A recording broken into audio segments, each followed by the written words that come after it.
anytime wakati umekaribia kupata mlango mpya, wakati umekaribia kupatana na kitu fulani umekuwa unatafuta kwa muda mrefu, unajipatanga usiku umelala, unaota ukienda shule, unaota ukitoka shule, unaota umekaa darasani ukifanya mtihani, unaota na marafiki zako wa kitambo kabisa, mliachana miaka mingi, hata wengine umewasahau. Unaota ukifanya mapenzi na boyfriend ama mume mliachana, ama watu ambao hawajui. Ni mtu huyu ambaye naongea na yeye, umechumbiwa, umekaribia kuolewa.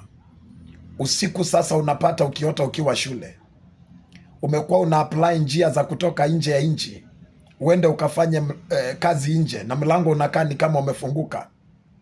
Unaota ukiwa shule ama unafanya mapenzi. Umekuwa unaamini Mungu, utoke kwa kuajiriwa uingie kwa biashara yako.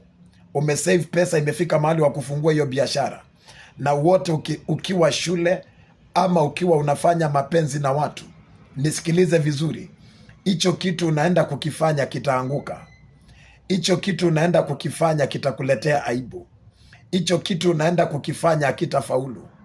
Hii ndoto inakuambia ya kwamba hicho ambacho unaenda kukifanya warogi wamesha kiharibu kitambo.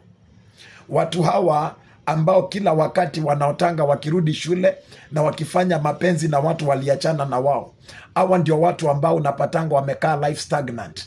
Huyu mtu asongangi, huyu mtu anazungukanga katika maisha ya level moja na area moja.